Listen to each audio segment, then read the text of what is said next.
This is the Lacrosse Classified Podcast on the Lax All-Stars Podcast Network, your go-to source for all things NLL and indoor lacrosse. Each week, we'll cover the hottest storylines and talk to the biggest names in the sport. Now, let's talk some lacrosse. You found us. Welcome back to Lacrosse All-Stars Podcast Network. Lacrosse Classified is coming at you. Thanks for joining us as it's Jake Elliott, Evan Schemenauer back with you. Another week. It's BC Day weekend here in British Columbia. It's a long weekend. It's Monday morning as we record Lax Class this week. No days off, Evan. We're back at it. The grind don't stop. Happy BC Day back to you there in Saskatoon. I know you're going on vacation right after we're done here.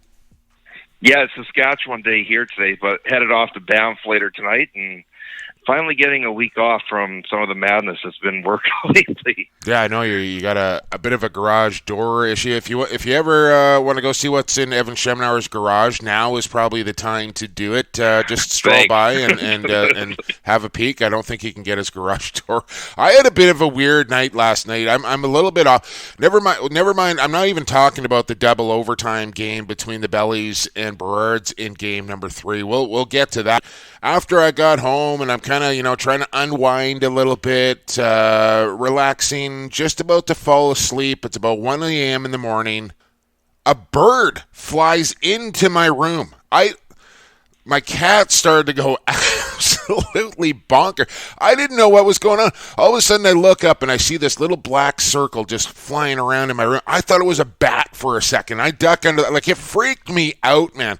So then I'm I'm in the dark. I'm looking for my phone. I don't know whether I should turn a light on to try and direct it towards the light or leave the lights off. So eventually, I get up. I duck down. I get out of my room. I close the door. My cat's still in there. The bird's circling around in my room. I'm looking through it. It was in there for about 10 minutes before it finally found the sliding door to the patio once again and flew back out unscathed. But has anything ever like that happened to you? I didn't know what to do. It's happened to me once or twice, actually, before. Of course, living in rural Saskatchewan, it's, I guess, a little more common. Maybe, I don't know. But, no, that and... in Bermuda, we constantly have little things like little geckos sometimes getting inside the house. They normally didn't try to, or tree frogs were a bit of an annoyance when they got in the house at night. These things, they're smaller than the nail on your thumb, but they make so much noise that it's unbelievable. Yeah, no, I didn't, it was 1 a.m. in the morning and pitch black, so I thought, is this a bat in my room right now? I don't know what kind of bird it was. But it riled me up. I had a hard time getting to sleep, so I'm a little off my game here this morning. But we got a great program for you. 1P was not enough, so we went out and got another one. We got Tyler Pace coming up here in about 18, 19 minutes' time. And then Mike Poulin. Pace and Poulin coming up on the program. Georgia Swarm goaltender Mikey Poulin. First time for him on the program, and we'll welcome Tyler Pace back. Lots to talk about with those two. We got report cards. We got who you got. We got news and notes. We got it all here for you on episode number 39 here on Lacrosse Classified. Evan, let's get right into it here so we're not late with our guests. Let's get to our report cards.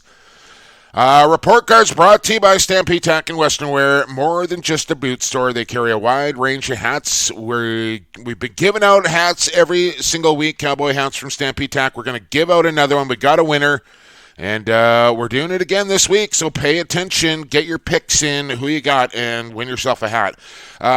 If you don't like cowboy hats, they got fishing, camping, hiking, you name it.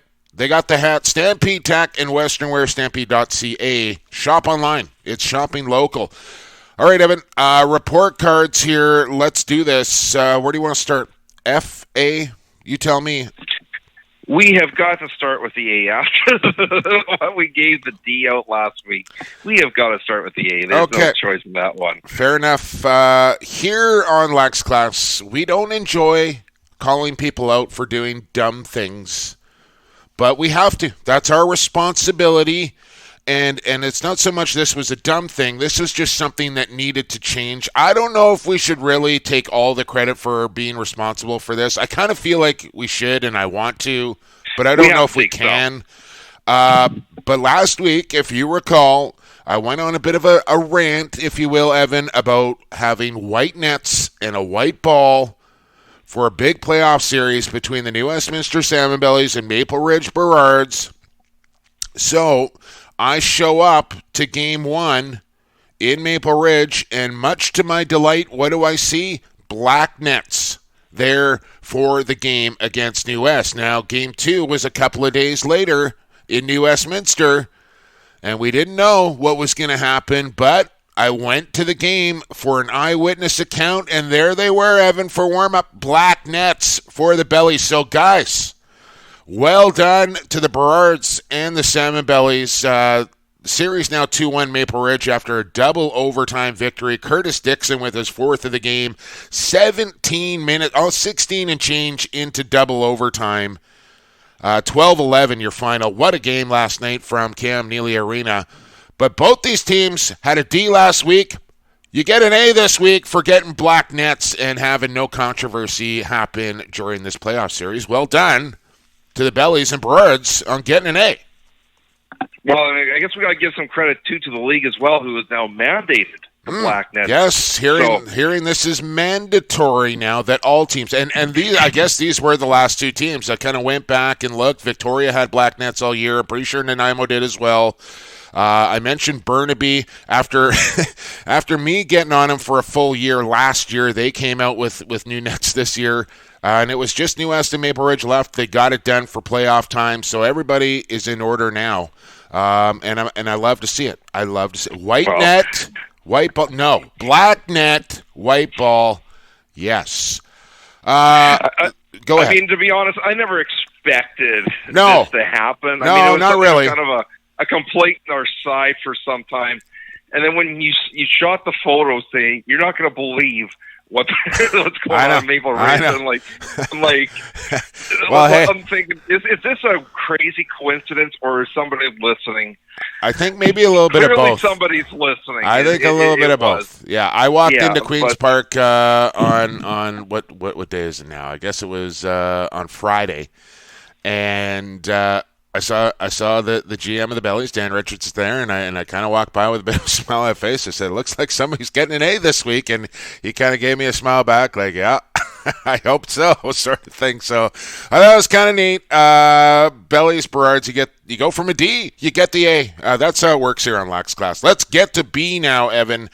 I got sent this from a guy named Tyler Luthwaite, who is the son of a Salmon Belly legend, Al Luthwaite.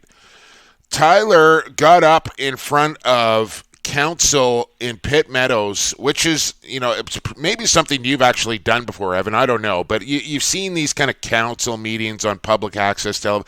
It's not a comfortable situation for somebody to stand up in front of a big panel and make a pitch. And Tyler did this to get some support from the city of Pitt Meadows to apply for a Senior C franchise and get the game growing in the town of Pitt Meadows, which is kind of smack dab in the middle of Port Coquitlam and Maple Ridge. It's a bit of a smaller town. Mike Mallory is from there. They don't have a whole lot of minor lacrosse, if any. And Tyler stood up in front of council, made a very well-spoken application to the city for their endorsement, got it from all council members, and he's trying to grow the game there in Pitt Meadows. And for that, Tyler Luthwaite, you get the B letter grade. I think this is great. Absolutely great. Anytime you get another team going. And we also got to give a B to Ryan Sheridan. Oh, my goodness. Yes, I'm glad you mentioned this. Now, Ryan Sheridan, if you don't know, 18-year-old lacrosse player for the Junior A Timbermen, and this kid is going to be something special in a couple of years to come. He's a good player now, Evan, but he's big, he's athletic, he's got soft hands, and the kid can play some lacrosse, and he's going to get better and better. But he scored a goal. He got called up for the senior team in a playoff game at home in his backyard there in Frank Crane, and goes one-handed sub-shot behind the back, Jack Bionda, and put some smoke on it now too, Evan, and banged that thing right into the top corner in a playoff game as an 18-year-old junior A call-up. So you get an honorable mention B for that move right there. The guts on this kid to actually pull it off. Now, of course, he's already past the point where he can go forehand on the shot. He's too far across, but your normal reaction should be behind the back, try and get something on net. He pulls this off, and to be frankly honest, good on him, because either he's going to be a hero and his video played 100 times, or he's going to go back to the bench. The coach is going to be giving him an earful, and as an AP, you might not see the floor for a little while. Yeah, I mean, I hate to take away the imagination of lacrosse players when they want to try stuff like that, and there's time and place for it. And honestly, like, he could have gone over the shoulder, but it wasn't the wrong shot for the situation. Like, it was the right time to try it, but just the fact that he's a junior A call-up, he's 18, it's a playoff game, like, all the scenarios going into that takes a lot of guts to try and pull that move off. But as a coach, like, I don't think you ever kind of want to take that away. And that's just him watching guys like John Grant Jr. and Curtis Dixon and whoever have success with this and say, like, that's probably not the first time he's tried it, but that was a big moment, and it was a beautiful goal. One of the goals of the year, no question about it, in the WLA. So honorable mention B there to Ryan Sheridan from Nanaimo. Let's move along here, Evan. We got 3 letter grades left. We've done A, we've done B. Here is C. Calling goalies for an illegal equipment. I'm going to let you state your case on where you come out on this. Again, C, not so good, not so bad, just kind of something that's there. Goalies being called for illegal gear, where do you come out on it? Yeah, this came out from, I believe it was game 1 of the Bellies Brard series, where Alex Bouquet had this jersey which was elongated, and it's draping, and it's covering part of his 5-hole. I think it was under the arms, almost looking like bat wings, I think was more the issue as far as the length goes. But the jersey was what was in question, what they called against Alexis Bouquet, which was deemed illegal, by the way. Yeah, I mean, the rule is the rule. And the thing is, when it comes to goaltenders especially, even the slightest quarter of an inch difference is the difference between the ball going in the net and the ball not going in the net. So this is something that, as a longtime official, I know the rules are there. I know they need to be dealt with. Is it often you're going to see somebody call it out? No. Does it need to be called out more often? Perhaps it does. But when you're, I guess people will say, if you're not cheating, you're not trying. But let's put it this way. When something's illegal, you got to fix it. Now, granted, the reason that the Bards were down as far behind as they were was not because of Bouquet's jersey. Maybe they're looking for a bit of a momentum changer. That's fine. Yeah. But you know what? If you stamp it out in game 1, you can deal with it in games 2 to 7. There you go. So here's where I come out on it. First, for people that get pissed off at coaches making this call, as a head coach, if you're not trying to do everything in your power to help your team win, are you really doing the best job that you can? Think about that. So if you think in your heart, hey, this goalie is clearly illegal, but it's kind of taboo to call him, so I don't think I'm going to do it. How do you think your team is going to react and say, well, what, like, you know what I'm saying here? Like, if you don't call it, are you doing your job? And you're right. It wasn't the reason the Berards were down in that game. It wasn't the reason they lost that game. Bouquet tied his jersey up in a little knot, and the thing was skin tight as he finished off the game and held the Berards to 4 goals. I will say Bouquet is a repeat offender. He's been caught doing some illegal things with his equipment before over the last few years. So, but I will say, if you are going to do it, there's no point in waiting until the 3rd period of Game 6 to call it. Call it in Game 1. They did it at the start of the 2nd period, and then the issue is corrected for the rest of the series, and you can all move on. I get the goalie union saying, what are you calling here? Goalies have been doing this for years and years, pushing the envelope, seeing what they can get away with, whether they flare out their leg pads, use an extra little big on their stick, the jersey dangling down too low, pulling it up so their gloves flare out. There's all sorts of little tricks that goalies have been pulling over the years, and I get it. Like, they're looking for an advantage, but when you get caught, you get caught. You either get kicked out of the game or you take the penalty and you move on. It's there for a reason. The rule is there for a reason. I have absolutely no issue with coaches taking a chance, even if they don't get the call, taking a chance, doing their job, trying to get their team an advantage. And that's the way I come out on it. No, I mean, and that's the thing is that as an official, if you look at it, if you were to try and call this out on Game 5 or Game 6, you'd have a hard time doing it when it was okay the first 4 games of the series. Yeah. But if it's called out right away, it's done, it's dealt with. Yep. It's out of the shooters' heads that there's a problem. The referees won't call it. It needed to be done. I agree. All right, let's move on.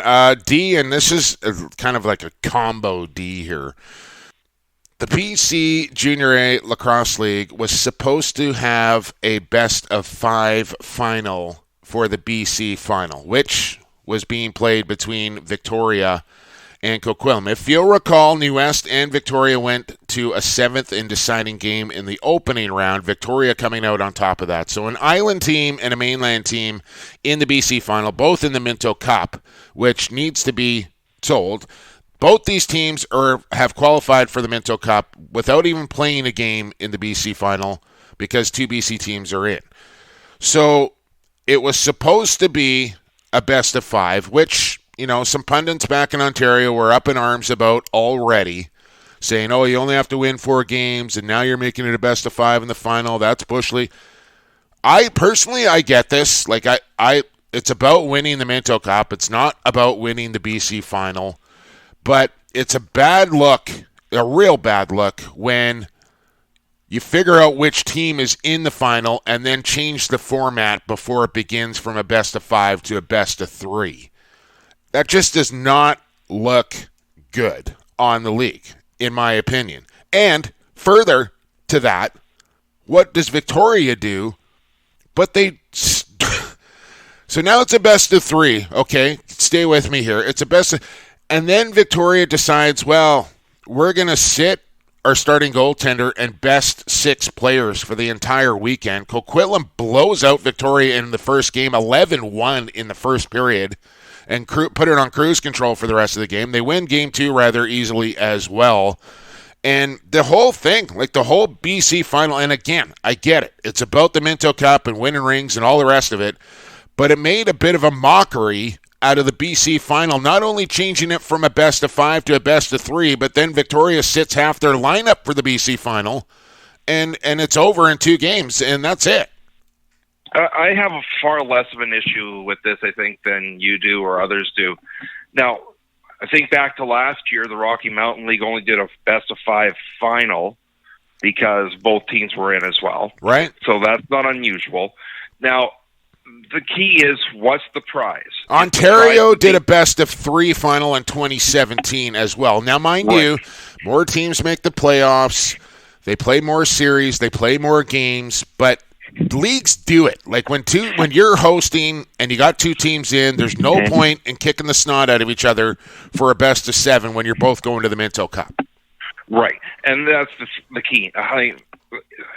Reality is Victoria had a starting goaltender who was injured. He didn't finish Game 6 of that semifinal. Do you want to risk him not being in the lineup for the Minto? I wouldn't. Right? Did he even play? I don't believe he did.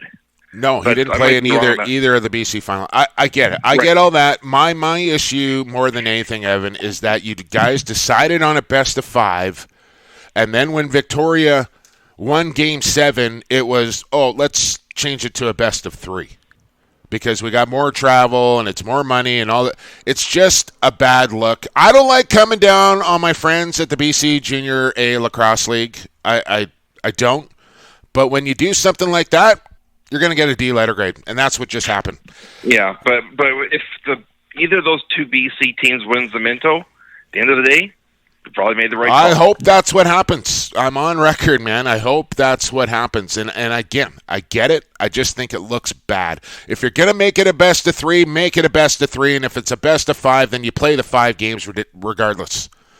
Don't be switching just because a certain team won right before the final. It's a bad look. Evan, we got to get going here. We got Tyler Pace coming up. This goes down to Junior B Tier 2 over there on Vancouver Island. I don't know how much you know about this situation here, Evan, but I caught wind of this via Facebook from a couple of different people. Junior B Tier 2. So not Junior A, not Junior B, Junior B Tier 2. 2 teams from Vancouver Island get in the provincials because of the way that the league is structured. So both these teams are going to the provincials anyway, but they met in the island or the league final. West Shore and Saanich. West Shore had not lost a game all year long. Saanich had a player that was suspended for 3 games for some pretty egregious actions near the end of the regular season. He served 2 of his 3 games in the series previous. The final was supposed to be a best of 3. So the coach of Saanich mistakenly did not write down on the score sheet this player was serving his 3rd of 3 games for his suspension. He did not play in the game, was not listed on the score sheet. Now I want to make sure I get this right, because they had not lost a game. 9-5 they lost game 1. They win game 2 with the player back in the lineup. But West Shore did not say anything until after game 2, when, if they notice something like this, I know this is a little convoluted, they are supposed to alert the proper people right away. They did not do this until after they had lost the game, then drew the matter to the attention of the commissioner, who, from what I understand, is pretty close friends with the owners. They come back. This is Junior B Tier 2. They come back and go with the commissioner and say, oh, you didn't list down the player in game 1 that he was serving his 3rd game of his 3-game suspension. So now you're forfeiting game 2. And so instead of playing a 3rd and deciding game for the provincial title, Saanich gets stripped of their 1 win or their 1 loss for West Shore all year long, and they win the provincials over a technicality of not writing a player's name down on a score sheet, which they tried to go back and put on just after the game started and got denied. So they were aware of it. Everybody was aware of it. They knew the kid wasn't playing, and they still appealed it and got this overturned. Ridiculous. I'm going to make this real simple. I'm assuming that they use point streak just like most of the other leagues do. They have updated online stats now. This is something new to the Junior B Tier 2 league, which apparently the folks there with Saanich are partially responsible for improving the league stats. Okay. So in point streak, there is a very simple function where the administrator, whoever it is, the league, can put in the player's name, suspended, and the number of games they have remaining. So all they literally got to do is the league punches that in, the scorekeeper has the score sheet with the names on it and has that name on there. Obviously, they don't know the functionality of this machine because we've been using this function for about 7-8 years. Like, this is a little ridiculous.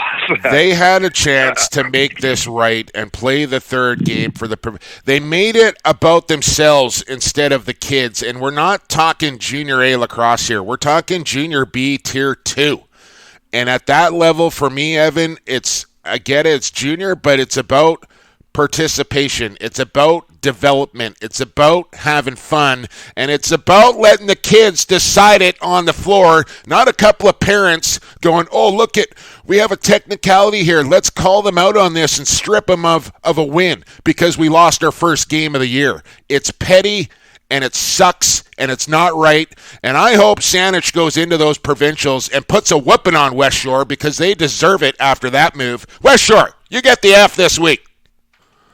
All right, Evan. Let's get to break, shall we? Let's calm down. I probably need to calm down a little bit more than you.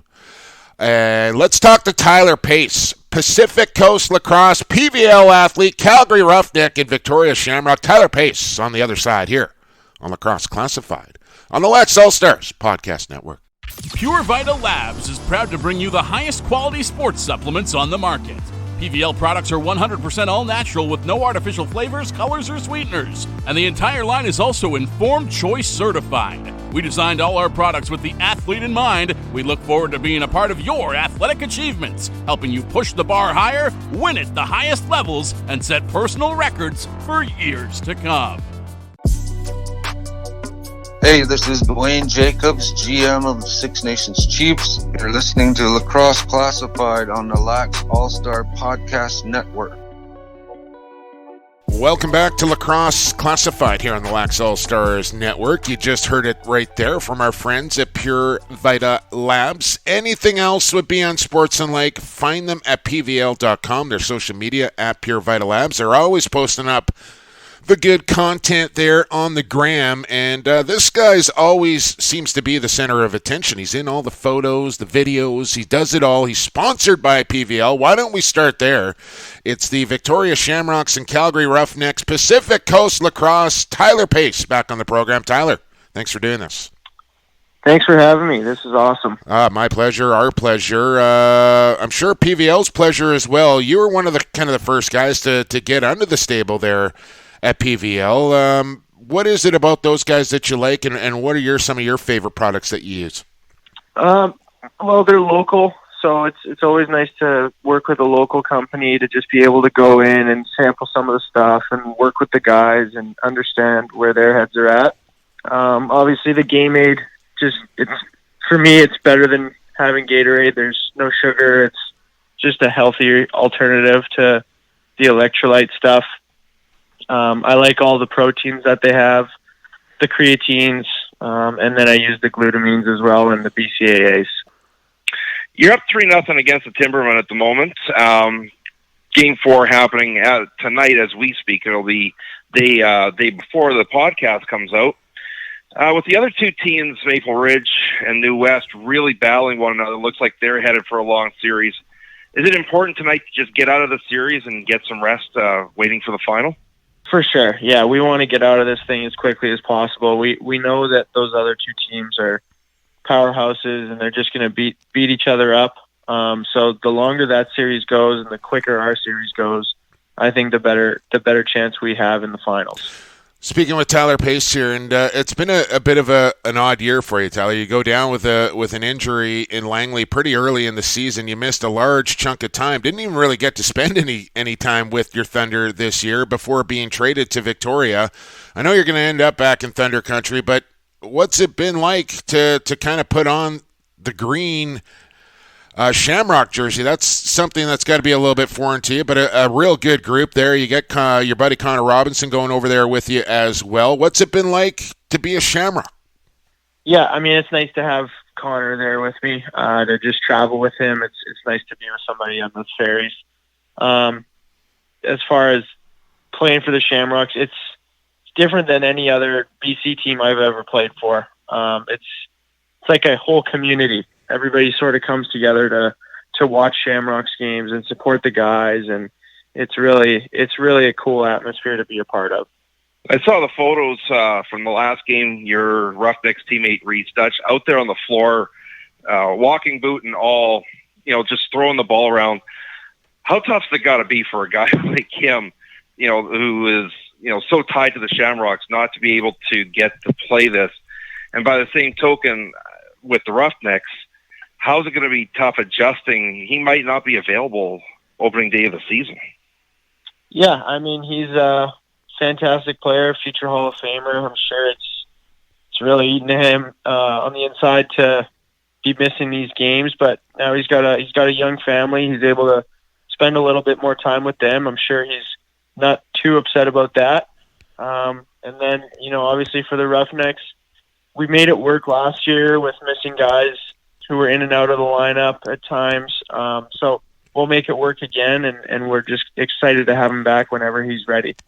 Speaking with Tyler Pace of the Calgary Roughnecks, the Victoria Shamrocks, formerly of the Coquitlam Junior Adnex. Minto Cup right around the corner Tyler, and it's going to be played at the Langley Event Center. And site of some success for you and your junior Adanacs back in 2016, winning the championship there over Orangeville. When you see that kind of start to roll around, do the memories come flowing back of 2016 and raising Lord Minto over your head?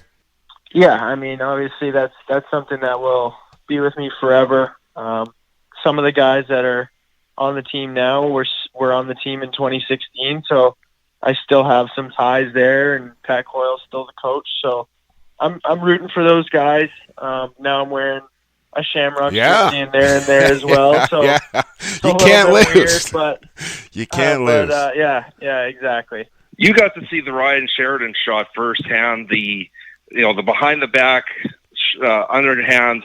We call it the beyond. This is a shot that your Roughnecks teammate Curtis Dixon has shot way too many times in his career. Have you ever attempted this thing? Maybe once. Maybe once I've tried something like that. It's not something I try to bring out all the time. I'd rather just play overhand fundamental lacrosse. But obviously, when you do something like that, it's pretty cool, and it gets on some social media platforms. Yeah, I mean, and we were saying off the top, it wasn't kind of like it was out of the realm of possibility. It was kind of the right shot at the right time, and the kid just stuck it. It was a great play. As we speak with Tyler Pace, last one here for you, Pacer, before we let you go, and I'd be remiss if I didn't ask you about your company, Pacific Coast Lacrosse. Always doing good things with the youngsters there, getting them off to college. I know you had a lot of success with your previous recruiting class. How's the new one looking, and what's on the horizon for Pacific Coast? Yeah, I think every year we're bringing in newer and newer guys who want that opportunity at a scholarship. We've already got 17 commits to the NCAA and several more to schools in Canada. So, the guys who have been in the program are having success and continuing on with the sport. And our new recruiting classes, our grade 12s this year and our grade 11s are amazing lacrosse players and smart individuals, and I'm very confident that many of them are going to have some opportunities down south and maybe up here, at SFU or back east. Right on, man. Well, keep up the good work with those guys. Keep promoting those PVL guys because they sponsor our podcast as well. Best of luck with the Victoria Shamrocks for the rest of the year, and I'm sure we'll cross paths sooner than later. Thanks for doing this. Awesome. Thanks a lot. That was Tyler Pace of Pacific Coast Lacrosse, Victoria Shamrocks, former Thunder, former junior Adanac. He's a Calgary Roughneck. The kid's doing it all, man, and one of my favorite players to watch play the game, really, Evan. He's so athletic and dynamic out there, and former number 1 overall pick in the WLA. This kid can ball. And a kid that's going to be expected to contribute even more next year now with a 3s. That's probably not in the lineup for a good chunk of next season in the NLL. That righty side with no Dutchy, Berg has been traded away. He's going to have to step up and play a bigger role next year. Should have asked him why he's wearing number 68. Never got around to that. Maybe next time for T-Pace. We got to take a break. We got the goaltender. He's got a new contract under his belt. Of the Georgia Swarm, it's the Poulin Wall. Mike Poulin joins us on the other side here on Lax Class on the Lacrosse All-Stars Podcast Network. Associated Labels and Packaging is in the business of creating first impressions.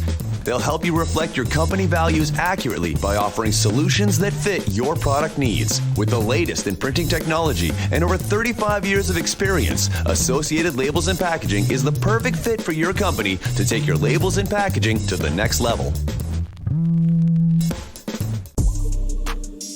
Hi, this is Reggie Thorpe, coach and general manager of the New York Riptide. You're listening to Lacrosse Classified on Lax All-Stars. Growing the game one podcast at a time. Welcome back to Lax Class here on the Lacrosse All-Stars Podcast Network. Jake Elliott, Evan Sheminar with you. Thanks to our friends at Associated Labels and Packaging. They create first impressions. Find them online at associated-labels.com or their social media at Associated LP. Speaking of making first impressions, this man is about to make a first impression right here on Lax Class. It's the goaltender for the Peterborough Lakers and Georgia Swarm, Mike Poulin, on the program for the first time. Poulin, thanks for doing this, man. Hey, my pleasure. Thanks for having me. Our pleasure, man. You're taking a little time. I know you're with the family today. What do you got going on there? We can hear like an amusement park in the background or something. What's happening back there? You nailed it. I've got a 5, 3, and 1-year-old, all boys, and we are at a little place called.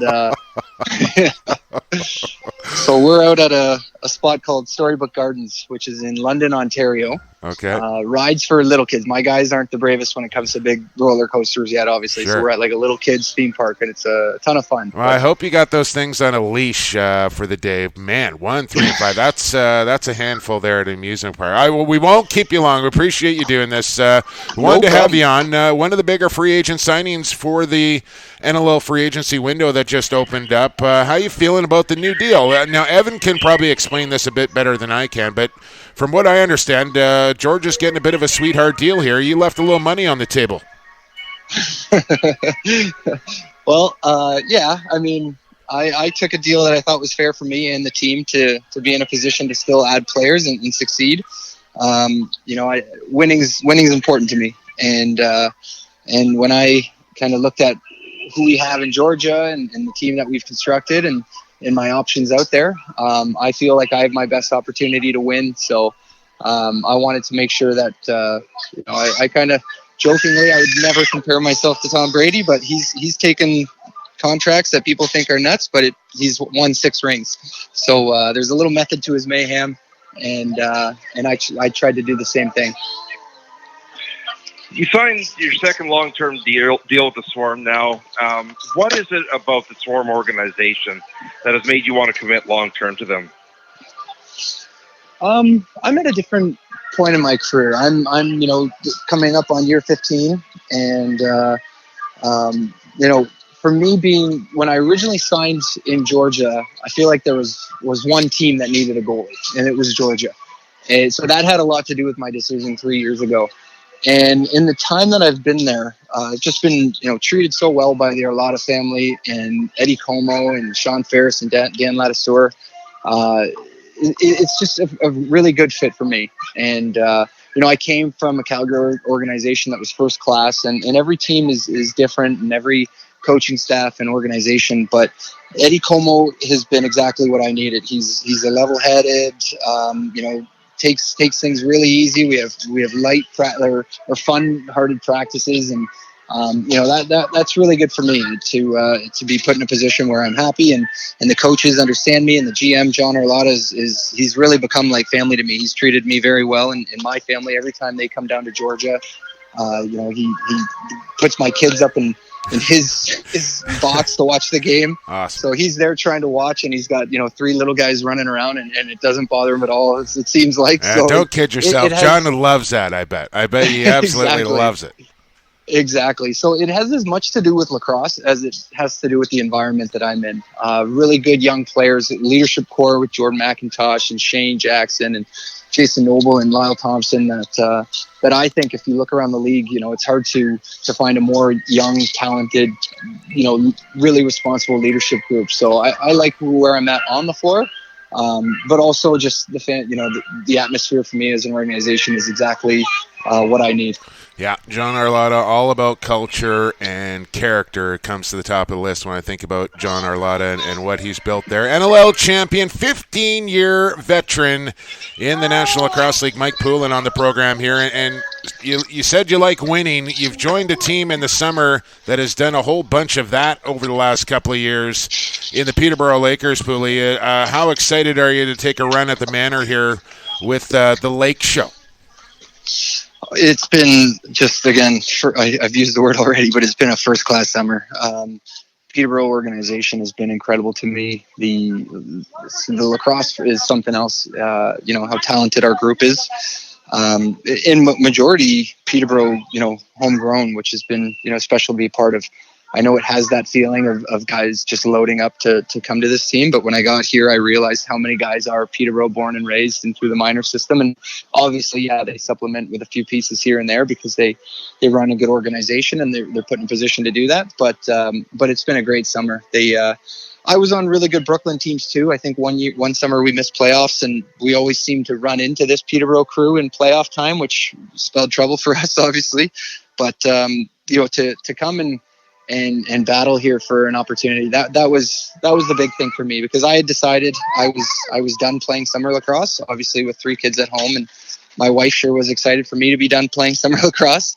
And then when I got a call from Paul Day and he kind of talked to me about the opportunity and going for a run for them at a 3-peat, it's just that opportunity to win is so, it's such a small window. Like, I feel like my career is nearly closer to the end than the beginning, obviously, that anytime you have a chance to win, I feel like you just have to go all in at it. And that's what I decided to do. And I'm honored to be a part of it, and that they wanted me to be a part of it with Matt Vince. So it's been a really good fit, and it's been a lot of fun.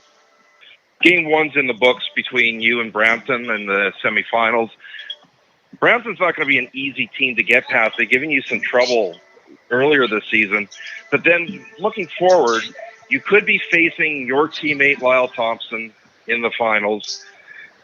Lyle's got to be a great teammate to have on your side, but when he's playing against you, he's the best player in the world. He's got to be a nightmare to face. Yeah, the thing about Lyle is as a goalie, you try and think about tendencies, and you try and play things out in your head about what might happen in certain scenarios. And he's an absolute wild card. Yeah. He's so talented. His shooting, his passing, his vision out there, it's unmatched. I really do feel. You said best in the world. I agree 100%. Yeah. And he's.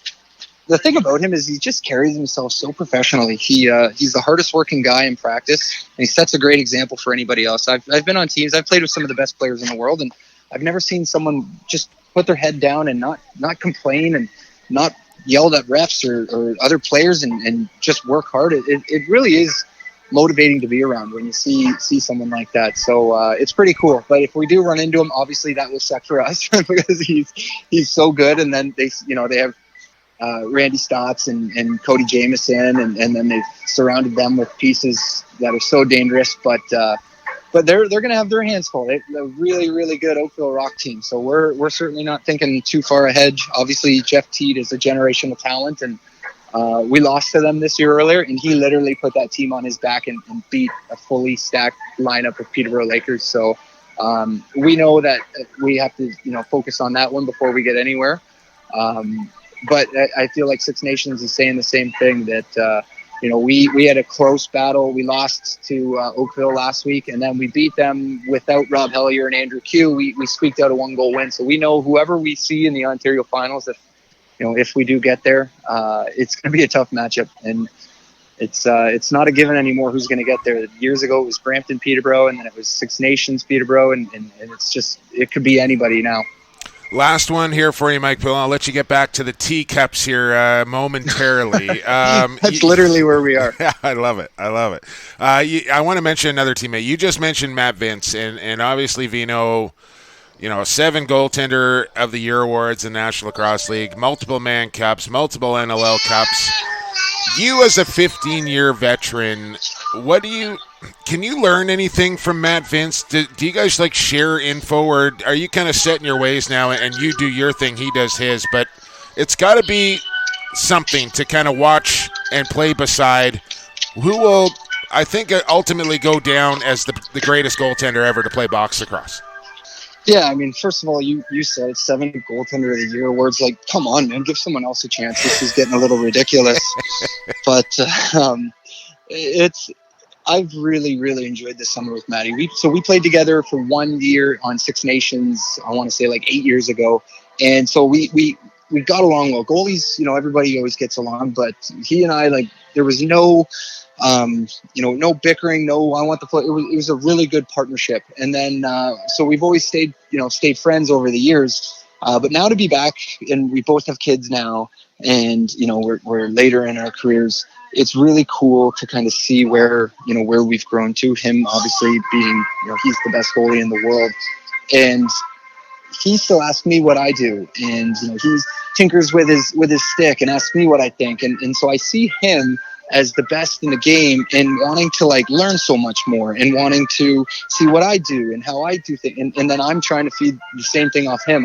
Just on the drive home last night, we're carpooling together, which has been another really cool thing for him and I to have the opportunity to spend even more time together. But even just last night, I was asking him, hey, what do you do in the winter when this guy comes in on you? And we're just, spitballing off of each other. So it's, that's cool.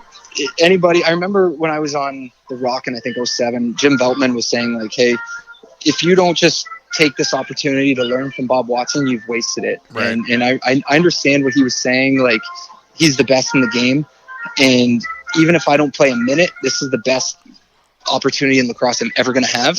And even at, my age, 33, and, having been around a long time, I'm still very much in a position of learning, especially when you're around guys like Matt and when you're around young guys, just seeing how they get ready now and what people do differently to study. And I know Vino watches a lot of tape and he takes care of himself. And we were talking about that last night, fit goalies and, versus, anything else. And it's just really cool to spitball things off of someone who's done it all. And man, his resume speaks for himself. I'm super glad he took the summer off to Team Canada to give other guys that opportunity. Yeah. Now, if he wants to take a few more winters off and I'm sure I would appreciate it. Yeah, we didn't even mention the fact that you were mentioned to Team. You telling me that guys just don't eat like a huge steak and a big bowl of spaghetti before games now, Mike? Is that what you're trying to tell me?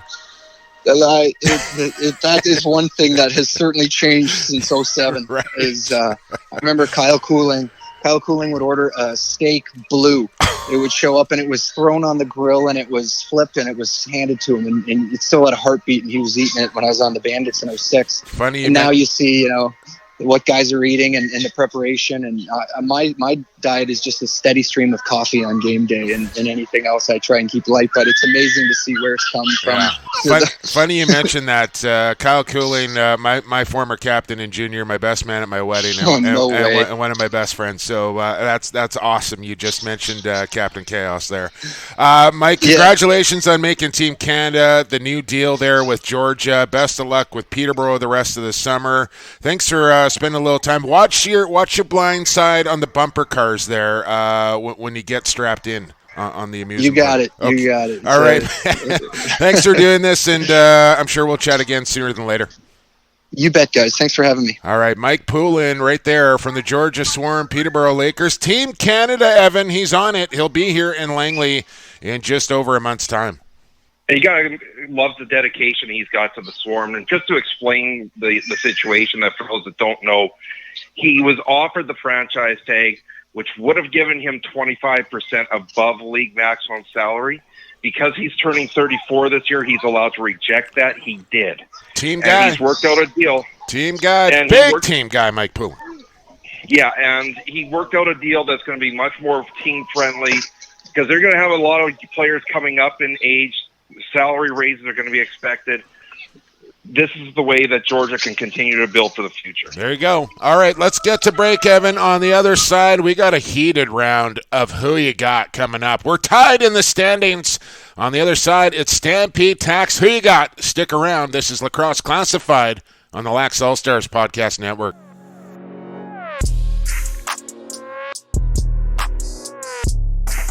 Hey, this is Josh Byrne of the Buffalo Bandits and Chaos Lacrosse Club. You're listening to Lacrosse Classified on the Lax All-Stars Podcast Network. Welcome back to Lax Class Lacrosse fans. Jake Elliott, Evan Sheminar back with you. Fourth quarter time here on Lax Class 7. And you know what that means. News and notes coming up. But before we get to that, it's Stampede Tax. Who you got? And Stampede Tax, Who You Got, presented by Stampede Tax. Obviously, Evan. They're your complete source for boots, motorcycle leathers, and gear. Summer riding season is here. Get the right stuff. Get it at Stampede Tax at stampede.ca. Out there in Cloverdale, we're about to give another cowboy hat away. Congratulations to Stu Job, who went 4-1 in Who You Got last week. Posted up his picks on the Lacrosse Classified Twitter feed at LaxClass. Put the games up there. Evan's got them out there this week. Make your picks. Win a hat. Congratulations, Stu Job. We'll be in touch. All right, Evan. Overall standings now. Well, let's do last week's standings first. You went 4-1. I went 2-3. Carly went 3-2. Oakville was up 10-7 with like 5 minutes to go in Peterborough. The mailman, Mark Matthews, with like 30 seconds left, pulls one out of the fire for the Lakers. They win it 11-10. That changed everything because I would have had one more pick right than you. I still would have been in the lead. I would have went 3-2 instead of 2-3. You would have went 3-2 as well.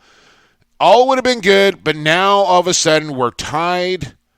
But I get to host this week, which it's been a while because I've been in front for so long. Yeah, but now that you're hosting, it means that you're no longer in the lead. You got to keep this stuff. But I'm not losing either, Evan. I'm not behind either.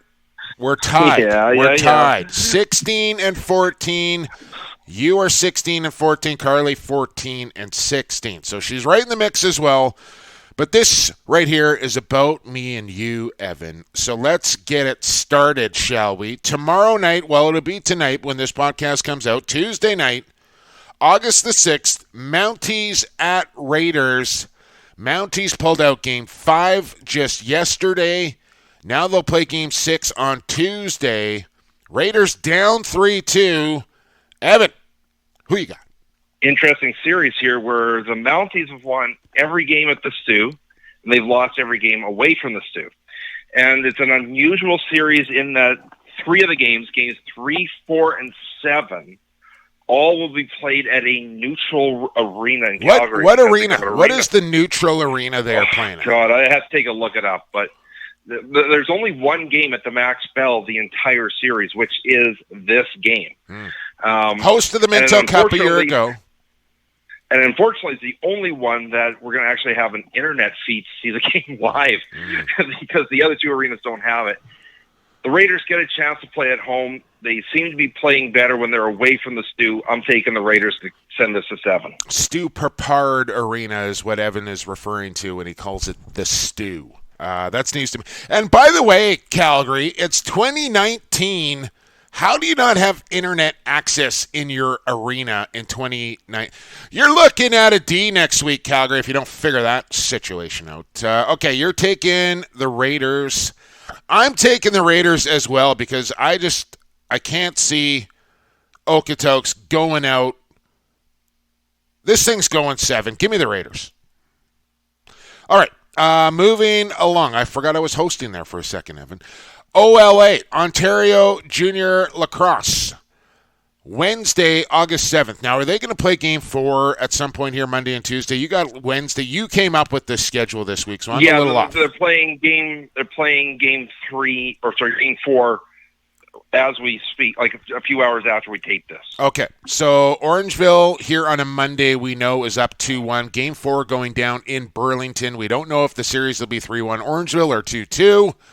We're taking Game 5 here on Wednesday, Burlington at Orangeville. Evan, who you got? Orangeville plays well at home.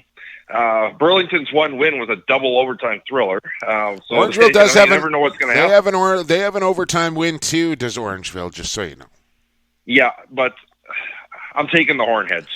Yeah, I'm not picking against the Dark Empire. Just not doing it. I think Burlington has shown well here. They do have a win under their belt. We'll see what they do on their home floor in Game 4. If they win that one, then it's really like game on here. We'll see what it's at, but I'm not going against Orangeville. Room 4 there at the Bunny Barn, I'm sure, just got another fresh coat of paint, and all of a sudden the air conditioner just broke again before game day. I don't know how it happens time and time again there. They really need to figure that situation out, Evan, on when they need to paint the dressing rooms there in Orangeville. They seem to do it at playoff time every year, and I don't know why, but it's always the road dressing room that gets the fresh coat of paint in the middle of August. Can you explain that to me? That's not gamesmanship at all, right? No, I don't know. I guess they just schedule it that way. I don't know how that works. Okay, tongue firmly planted in cheek there. If you didn't get that, major series lacrosse. This will be Game 3 between Oakville and Six Nations on the Res at Six Nations Thursday, August the 8th. Rock. Chiefs. Evan, who you got? A tough one to gauge because we haven't even seen Game 1 yet. And the Rock finished relatively strong, even though they lost to Peterborough, but without a lot of their top guys. So this is not a gimme. This game's at Six Nations, though, correct? Correct. Okay. Never bet against the home team in a close game. Give me the Chiefs. Oakville really let me down last week. They had the lead in Peterborough. I just mentioned that. And then they let it slip away. I think we're on a collision course here for Chiefs versus Lakers once again. I almost don't want to see that because I've seen it so much in the past decade. I mean, it's great because they're two star-studded lineups. I just want to see some fresh blood in the Mann Cup. But with all that being said, I'm still taking Six Nations because I just think at home, playoff time, that's when the Chiefs start to heat up. You with me, Evan? Heat up. The Chiefs are heating up. Hashtag. Give me Six Nations. WA, Game 4. That goes tonight, Tuesday, at Queen's Park Arena. Burrard's coming off that double overtime victory in Game 3 to have the 2-1 series lead. Tuesday night, tonight, Evan, from QPA at historic Queen's Park Arena. Burrard's at Bellies. Who you got? I'm somewhat hoping the Bellies win this because they lose. They might start blaming it on the black mesh. Like the Burrard into that after Game 1. No, give me the Burrards. I just got a better feeling about them. I thought you were taking the Bellies for sure. I'd already put them down in my little notes, and then I had to delete it and change it. You sure you want to pick Maple Ridge, Evan?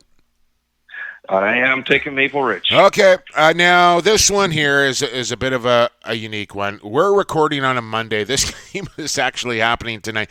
So we put the game picks out on social media before we recorded on Sunday. We do have a few people have made their picks already. Unfortunately, this game will already have been played by the time that you hear this podcast, but there was really no other game. The BC final is over, so those teams are sitting until August the 16th until they play a Minto Cup game. So we decided to pick a game from the U19 World Championships in Peterborough. You selected Puerto Rico at the Haudenosaunee. Evan, who you got? This is the toughest one of the entire week, actually, because you don't know what the makeup of these teams are. You can't look back because there's not a single player that was there 4 years ago. And when you try and look at comparative games, they're both 3-0. And when you look at comparative games, well, they beat this team by 22, but they beat this team by 21. So there's not really anything to differentiate. And some are questioning Puerto Rico, but the key is that a lot of these are Puerto Ricans that are living, say, in New York or whatnot, and they've gone to some fabulous schools. Ooh, just so we get a differentiating pick, give me the upset. Give me Puerto Rico. Wow. Say that one more time for me, Evan. Give me your best. Puerto Rico. Okay, you get Puerto Rico. I'm going to take my girlfriend's, one of her daughters, has a teammate that she plays for the Semi-Ami Rock with. Her name is Callie. I don't know her last name. Shout out to Callie, who is on the Haudenosaunee team back there in Peterborough. And I'm not picking against her. She's a heck of a player. Give me the Iroquois Nationals, First Nations, Haudenosaunee, you name it. I'm taking them to beat Puerto Rico. One more time for me, Evan, please. Puerto Rico. I'm probably still botching it. That's good. It's better when you do botch it. Okay, so picks are in. Should we run through them one more time here? We're both taking the Raiders. That was a rhetorical question. We're both taking the Raiders. We're both taking Orangeville. You are taking Puerto Rico. I am taking the Haudenosaunee. We're both taking Six Nations. We're both taking Maple Ridge. All right. So one pick different. That's it. It's going to be tight down the stretch, isn't it?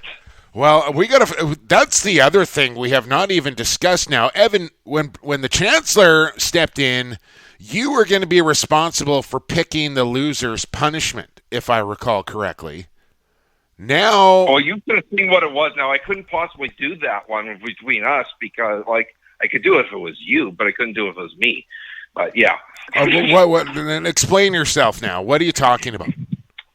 Okay, so what I was basically kind of looking at was see if I could organize it that one of you two could do the opening ball drop in a WLA game. But for you, it would be, say, in Victoria with either a Shamrocks jersey on or tarps off, one of the two.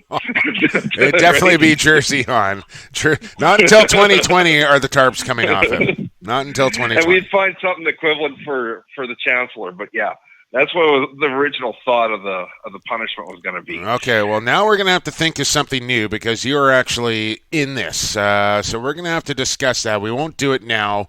Maybe we'll leave it up to the listeners to decide our fate. If you have any suggestions, fire them our way.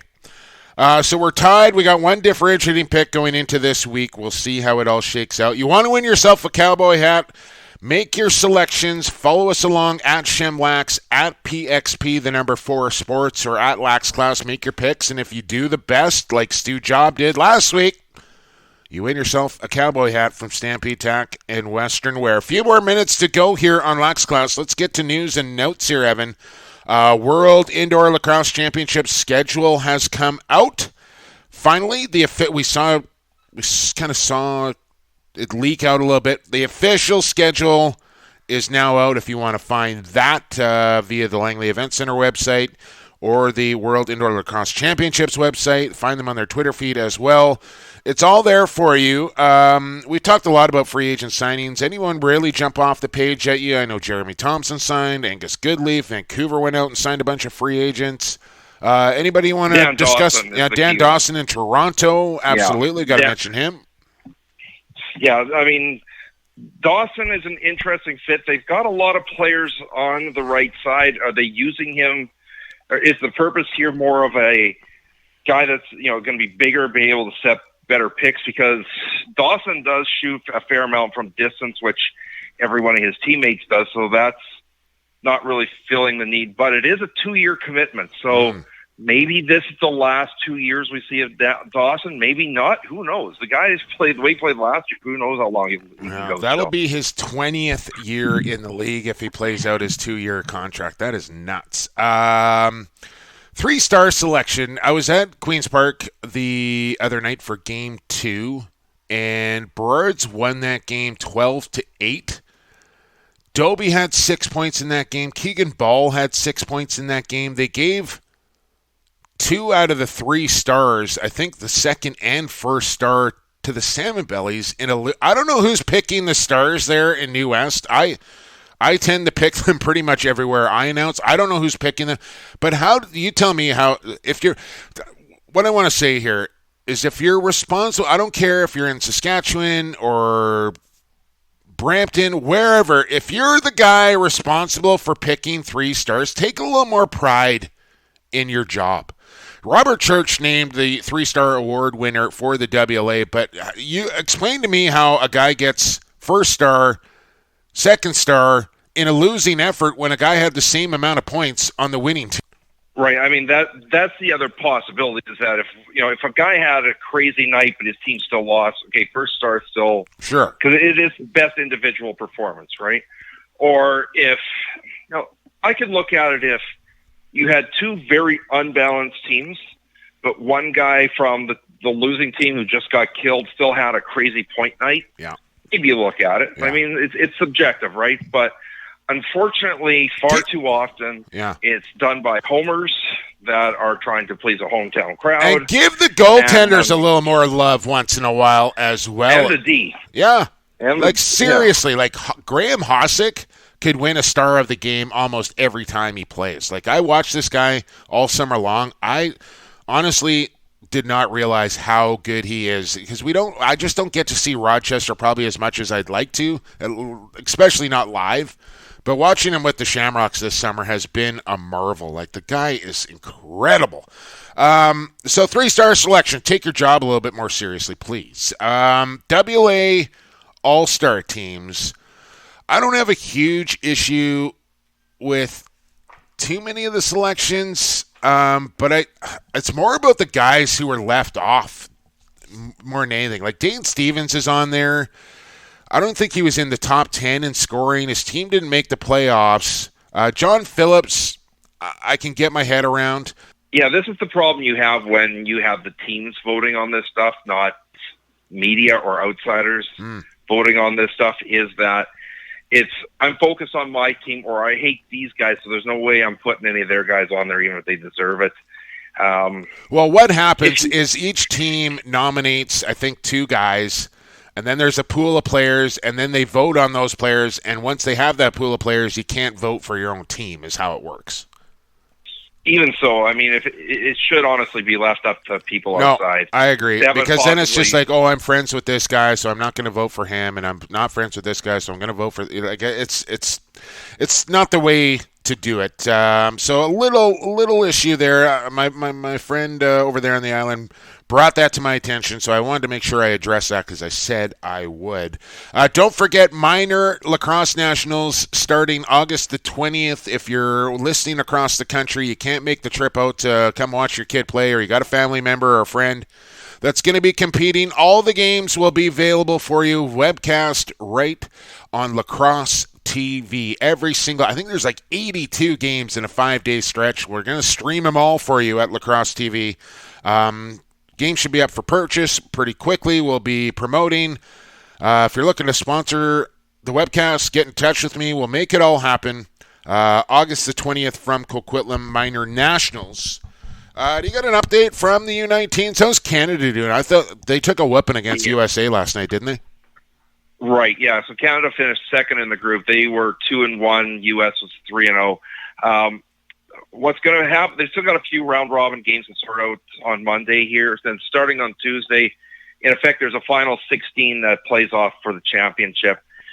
Once again, you got to expect Canada and the U.S. to kind of cruise through this. Although Canada didn't have the easiest time against Australia in their round-robin game. 7-5, I think, in that one. 7-5. Yep. And it was tied for the longest time. So that semifinal for Canada is going to be interesting.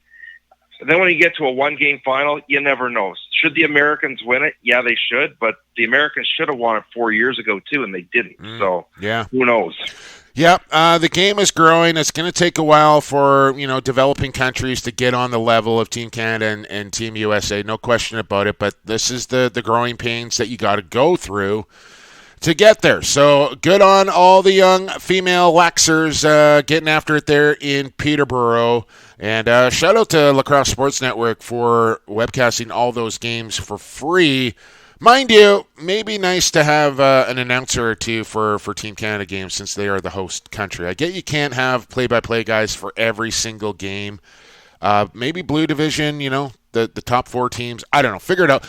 But good on them for putting it out there free of charge for the fans to watch on LSN.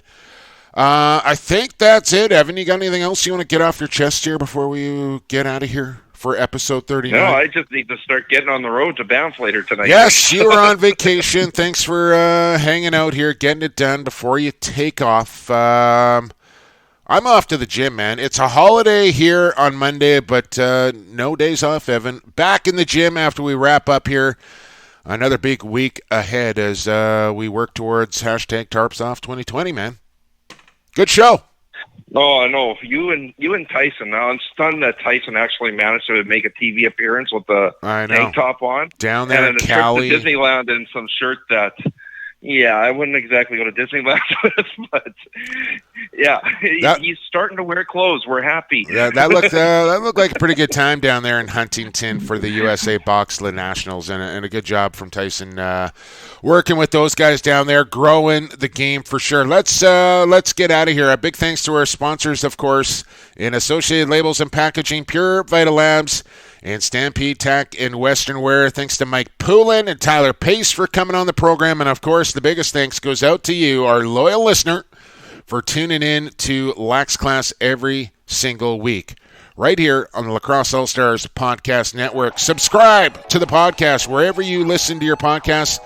Smash that subscribe button, then you never have to worry about it again. It gets delivered right to your phone. If you need some help with that, follow us on social media. We will walk you through the process. It's quite easy, but I know some people struggle with it. At ShemLax, at PXP for Sports, at LaxClass is where you can find us. Now, we got to go. For Evan Schemenauer, I've been Jake Elliott, and for the fastest game on 2 feet, and for the creator, enjoy the games, everybody.